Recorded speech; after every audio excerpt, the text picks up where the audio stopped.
Oi, gente, eu sou o Anderson Pérez, eu sou bolsista do programa Cidadania Viva e hoje eu estou com a ilustre presença da professora Marina. A professora Marina Brasiliano Salerno, ela atua no curso de Educação Física pela UFMS. Ela trabalha diretamente com a Educação Física Inclusiva. Eu queria que você se apresentasse, falasse um pouquinho sobre a sua formação, sobre a sua experiência como docente, né? Você pode falar pra gente? Bom, essa é a minha história dentro da educação física inclusiva. Na verdade, eu devia falar um oi para as pessoas antes, né? Um pouquinho mais carismático, né? Vamos de novo? Eu paro ou vai seguindo e você corta? Pode, verdade, né? Temos esse recurso. Uhum. Tem 22 minutos para gravar. Tudo bem, temos bastante. Olá, pessoal, tudo bem? Bom, obrigada, Anderson, pelo convite de estar aqui com vocês. Essa minha história dentro da educação física inclusiva, ela começou em 2001, quando eu estava na graduação em educação física lá da Unicamp, no interior de São Paulo, em Campinas.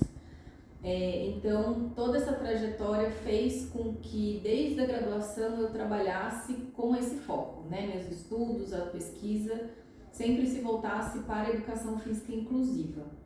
E aí, meu mestrado e doutorado foram dentro dessa área também. Em 2015, eu cheguei aqui na UFMS para trabalhar com essas disciplinas. Então, atualmente nós temos duas, né? Educação física inclusiva para a licenciatura e atividade motora adaptada para o bacharelado. Então, essa história já vem de longa data dentro dessa formação. Ai, que legal. Com certeza você teve algumas experiências, vivências que foram até um pouco de dificuldade, empecilhos de trabalhar com essa parcela da população que é a pessoa com deficiência, né? Sem contar também as questões do capacitismo, né? Você pode falar alguma experiência sua, algum relato talvez recente sobre essa pauta? Uhum.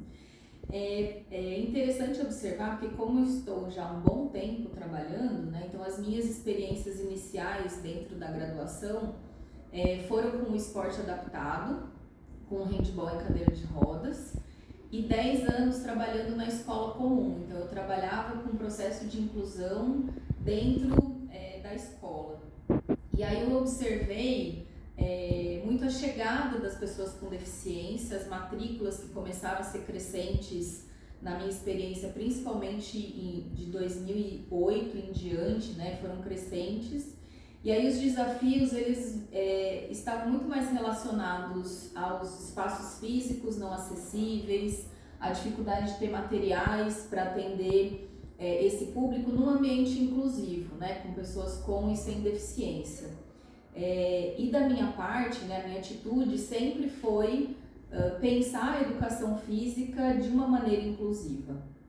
O que eu observo de interessante é a participação crescente desse público na busca dos seus direitos, na compreensão da relevância do processo de inclusão, não só na escola, mas na sociedade de forma geral. E quando eu vim para o ambiente acadêmico dentro da universidade, eu percebi a manutenção ainda de pouco contato com essas pessoas, né? Então, quando eu converso com os meus alunos, tanto da licenciatura quanto do bacharelado, a interação que eles tiveram com as pessoas com deficiência ainda é pequena. Então, quando a gente vai para a graduação, ainda as disciplinas de educação física inclusiva e atividade motora adaptada, às vezes são o primeiro espaço em que os alunos de graduação em educação física vão ter contato com essa temática. Então, eles ainda carregam uma ideia da pessoa com deficiência pautada na limitação, na dificuldade, no que não consegue, que é essa ideia capacitista de olhar para a pessoa com deficiência pensando nas dificuldades e não nas potencialidades. Então, dentro da graduação é um espaço inicial para tentar modificar esse pensamento sobre esse público, para que nós possamos sair daqui, né, que esses profissionais saiam daqui podendo atuar de uma maneira inclusiva, porque a inclusão ela não está só quando eu recebo a pessoa com deficiência, ela está para o meu olhar independente das pessoas com as quais eu atuo, porque todo mundo vai trazer alguma dificuldade dentro da área da educação física, todo mundo vai trazer esses pontos, e aí o nosso olhar inclusivo que vai auxiliar nas adequações, na flexibilização de conteúdo, vai abranger todas as pessoas, sem perder o foco, né, de trazer para perto esse público com deficiência, com transtorno do espectro autista, com altas habilidades. Então, dentro da graduação, a gente busca essa superação, né, desse olhar que ainda nós encontramos na sociedade. Talvez com a evolução do processo de inclusão, com a evolução do olhar que a gente tem sobre os diferentes públicos, daqui uns anos isso se modifique, né? Eu recebo alunos que já interagem bastante com a pessoa com deficiência e esse não seja um primeiro espaço, né? Então essa é uma grande dificuldade que nós temos dentro dessa formação inicial. Entendi. Eu, como acadêmico, né, eu sou acadêmico de Educação Física bacharelado aqui na UFMS. Como a professora mencionou, a gente tem como matéria obrigatória a atividade motora adaptada. E também temos o estágio obrigatório em atividade motora adaptada. Eu já tive também o prazer de cobrir um evento sobre o Incluir pelo Esporte, que o foco é esse treinamento de alto rendimento, desde a iniciação até o alto rendimento, voltado para pessoas com deficiência. No caso, a gente cobriu o evento do atletismo aqui no Morenão. E eu posso afirmar com certeza, com propriedade, que a atuação sua como professora, até como a professora Marli, que a gente apresentou no vídeo, é de suma importância e crucial para esse desenvolvimento acadêmico, escolar nosso, para que essas pessoas tenham acesso a coisas palpáveis pela sociedade, essa inserção da pessoa com deficiência. Assim como políticas públicas conversam diretamente com essa pauta. E no mais, eu queria agradecer pela entrevista, pelo seu tempo, professora, foi muito importante. Eu acho que eu, como as pessoas que vão acompanhar essa entrevista, vão aprender muito. Também a gente tem acesso à informação, pesquisas, conhecimento, tudo levam a nosso... Calma, vou editar isso. A nosso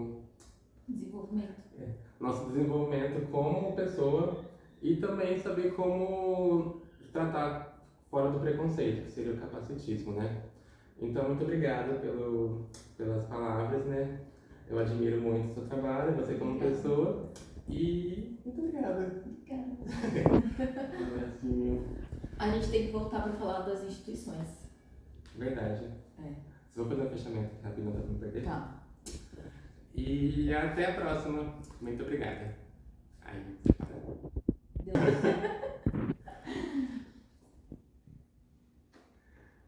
E dentro da graduação, existe alguma parceria que você entra em contato? Essas parcerias, elas são fundamentais para esse contato, né, que a gente tem da graduação com as pessoas com deficiência em específico. Então, como tem um projeto de extensão, Incluir pelo Esporte, dentro da UFMS, que nós temos a parceria da professora Maria Cassoli, com o trabalho com atletismo e a bocha, e a professora Maristela Gaúna com a natação. Isso dentro da UFMS, né? Então, os alunos de estágio ou mesmo das minhas disciplinas, nós fazemos visita a esse espaço. E também outras parcerias fora da instituição, né? Uma que eu mantenho contato há algum tempo é o Juliano Varela, que tem o foco principal na pessoa com síndrome de Down e atualmente também trabalha com a pessoa com transtorno do espectro autista. Então, constantemente nós vamos, tanto a licenciatura quanto o bacharelado, não só visitar essa instituição, mas ministrar aulas para o público atendido. Então, esse é um espaço fundamental quando as instituições nos recebem para auxiliar na formação dos nossos acadêmicos e das nossas acadêmicas. Então, também aproveito o espaço para agradecer todas as pessoas que nos recebem fora daqui, porque isso é fundamental para a formação. Chique, arrasou. Deixa eu ver. Seria uma fala, tipo assim, só sua mesmo, se quiser sair daqui. Para usar também como referência de uma pessoa que tem propriedade para falar sobre o assunto. Pode ser? Pode. Então você só fala direto assim, gente, capacitismo, tal. Tá aqui do ladinho.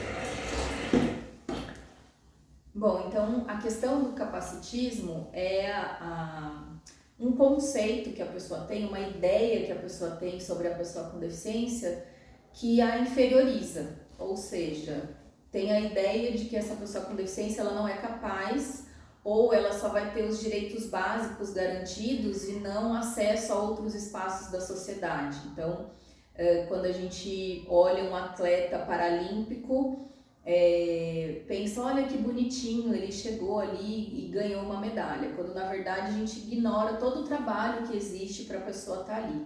Então esse ponto de inferiorização, de não achar que a pessoa vai conseguir o que quer que seja, isso envolve capacitismo, que pode aparecer tanto em falas, né, construções de frase, quanto ações de superproteção, de infantilização, de estar num espaço, num restaurante, por exemplo, e aí o garçom vai perguntar para alguém que está ao lado da pessoa e não para a pessoa o que ela quer. Então são elementos às vezes mais evidentes e às vezes mais sutis, mas que de forma geral implicam nessa ausência de capacidade da pessoa com deficiência, nessa inferiorização. Chique, arrasou.